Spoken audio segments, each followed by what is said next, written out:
My brother put his body in front of his wife's and took the brunt of the impact. People who have had somebody die for you, what is your story? It might not count since it wasn't a person, but I think it keeps with the spirit of the question, so here goes. When I was about 10 or so, we lived on a farm. We had an Australian blue heeler named Smokey. He was an amazing dog, full of love for anyone he met. Smokey lived in a huge pen behind the barn, and it was my job to feed him and get his water when I got out of school. So one day I go out to the pen and start to open the gate. Smokey was acting very strange. He was pacing back and forth, the ridge of fur on his neck raised, and when I made a move to step over into the pen, he growled at me. This was new. Smokey had never even growled at me when we were roughhousing, so something was up. I kinda stepped back as he bared his teeth at me. I was scared, and the first thing that crossed my mind was that he had been bitten by something rabid. So I closed the gate and start walking around the pen.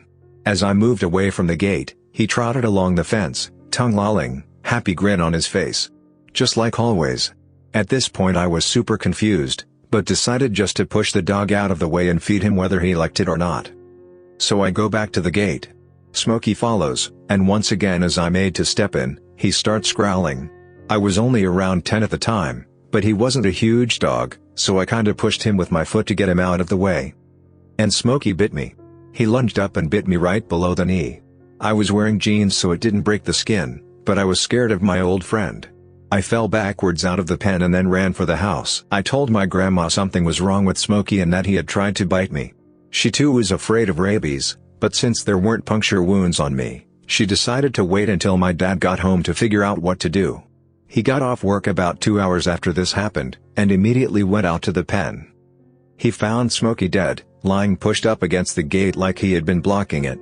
In the lean-to where I would have gone to get Smoke's food, he found not one but 2 huge rattlesnakes. When he looked over the dog's body, Smokey's face had swollen around the cheek. He had been bitten. I know it doesn't carry the same weight as if a human had consciously decided to die for me, but I know my good boy was keeping me out of that pen for a reason. I got permission to tell this story. My cousin was swimming in a seemingly calm part of a river with a large group of people near his college. At some point he went under the water and wasn't coming back up. Under the surface was a whirlpool that had caught him and wasn't letting go. His best friend dove in to save him and managed to get my cousin out of the whirlpool, but sadly got stuck himself. My cousin wasn't breathing when they pulled him out and they spent several minutes before they could revive him. He's okay now. Sadly, his friend didn't make it. I never knew the kid, but I think of the sacrifice he made to save my cousin all the time and will be forever grateful for it. My mom died giving birth to me. I didn't find out about the circumstances of her death until I was 7 and my aunt said something about it to me. It messed me up for a while. I often wonder what my life would have been like if she was around. I had very little female influence in my life. I was raised by my dad and 5 brothers. Dad just treated me like one of the boys, so I grew up working on cars and motorcycles. My dad has never dated anyone since. That sometimes makes me sad too. I look at all the joy my husband brings into my life and want that for him, but I think he is just done with that part of his life. My brothers will sometimes tell stories about her. It's really the only way I know anything about her. There are some pictures around too. People tell me I look just like her, and have the same attitude. I just have to take their word for it. I'm older now than she ever was. I look at all the things going on in my life and I feel incredibly guilty for taking that away from her. It makes me want to live my life in a way that I think would make her proud. He was a stranger. His death saved me and 3 others. The circumstance surrounding his death will never be completely known, as mistakes were made during his medical care. At the time of his death, I had already been on an artificial heart for 11 months and was probably about 2 weeks from death myself. It had been a 3-year journey for me and my family. Getting listed for transplant and then sitting on that list was grueling. I was simply done. I received his heart on November 1, 2014. Although the recovery still goes on, I'm alive and enjoying my life. His name was for Tim, and I now know his family. My mother essentially died for me. I was 3 months old, my mother was giving me a bath in the kitchen sink, my 3-year-old brother was in a high chair having dinner, my father had just come home from performing an home inspection and was finishing his paperwork downstairs before coming up to dinner. He heard my mother cry out his name, in a tone that was off as how he put it. He sprung from his chair, ran up the stairs to the kitchen to find my mother holding me in the sink with her head down. He snatched me from her hands, She immediately collapsed on the floor unconscious. She died 3 days later in the hospital of a cerebral hemorrhage. Her last act was to keep me from drowning in the kitchen sink. My brother witnessed it all and was scarred for a long time. I never knew my mother, but that is the personification of a mother's love. I've been told that in the months leading up to her death she would fall into essentially comatose sleeps, was tired all the time, headaches, etc.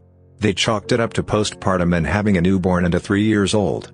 But she had probably had this brain bleed for a long time prior to that fateful December day. But there's a twist. 30 years later, my daughter was born in the same hospital she died in. She has her grandmother's name. Life's full circle. My grandfather at the time was 94 years old. My 4-year-old daughter got the flu, which she then gave to me. I was homesick with my daughter and I couldn't even take care of myself, let alone my daughter. My grandfather took care of the both of us. I remember waking up to him covering me with a blanket like when I was a child. He ended up getting the flu from us and his respiratory system couldn't take it. He passed because he took care of me and my daughter, and it makes me cry every time I remember that. Not the typical altruistic life-saving event, but I'll go on. I'm an identical triplet. We started out as quadruplets, but the fourth little homie took one for the team as he stopped developing sometime during my mother's pregnancy. This allowed the remaining clones to develop healthy and well, utilizing the nutrients that would have been split by 4 down to 3. Pouring one out for you, Max. My brother died for me 13 years ago. We were alone at a beach in Mexico, no lifeguards, while our dad was taking care of some business. The water had been rough the day before, but my brother wanted to take a swim, so we went in anyway. Messing around in the water with one of those disposable underwater cameras, we got distracted and didn't realize how far we'd been pulled out. Suddenly we realized we were in a rip current and how big the waves around us were. Tried to swim back but couldn't, and at this point I'm panicking, yelling for help, and telling my brother I don't want to die. He says I won't, stays with me, and yells for help. Someone at one of the beachside restaurants finally notices us and jumps into the water with a boogie board.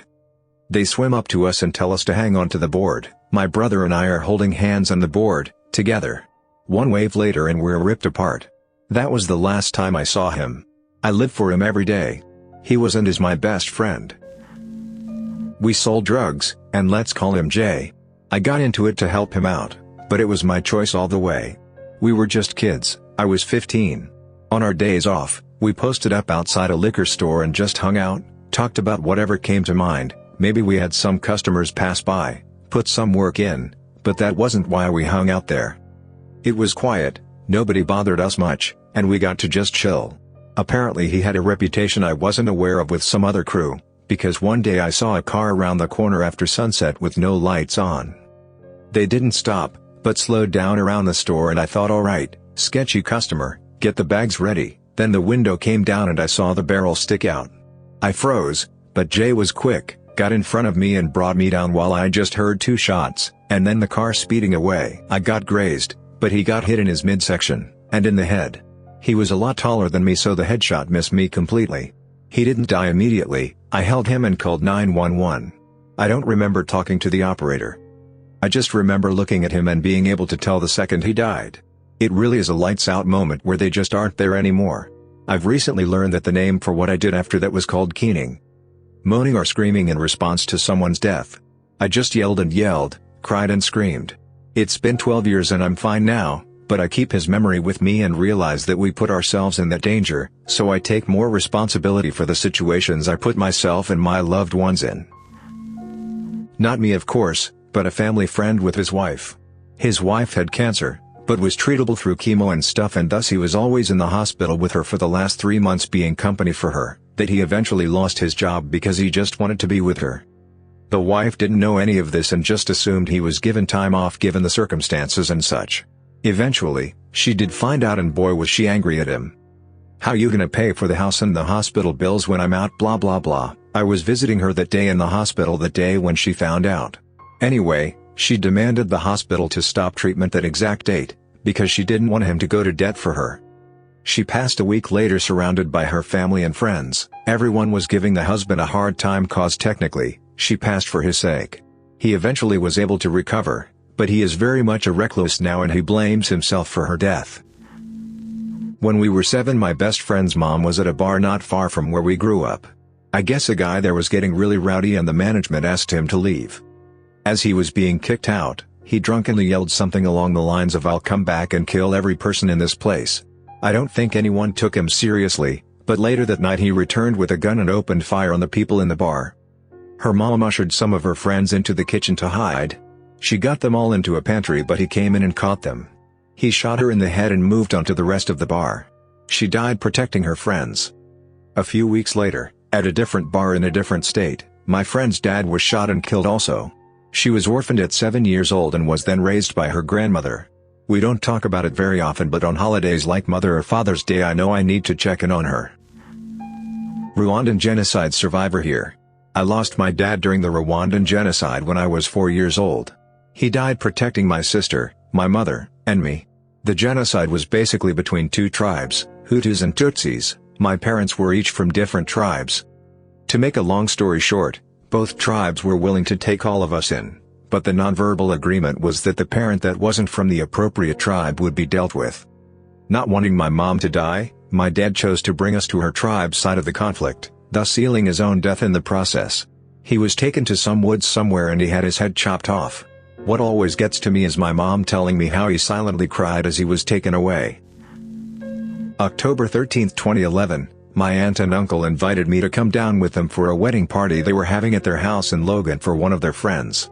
I accepted, packed my stuff to stay for a weekend, and got into their car. We were just chatting while driving through Logan Canyon from my house to theirs. It was nice because I hadn't really talked to them since I moved up there. Well, all of a sudden I hear my aunt say, "Steve, Steve." I look up and see a red truck right in front of us. It hits, and I black out. I wake up in a lot of pain and everything smelt weird and I couldn't talk. My aunt gets out of the car and is panicking and asking if my uncle and I are okay, which I'm still surprised that she could to this day because she had a broken disc in her back. My uncle had died on impact. I learned later that he turned the car just in time to take the full brunt of everything. Something that still makes me very uncomfortable as recalling this event. I can still clearly remember him breathing, but it was gurgling and like he was trying to breathe. Apparently his brain had split in two or something? I don't know if that's a thing that can happen, I just remember being told that. I get upset thinking about it. I feel like I heard him dying.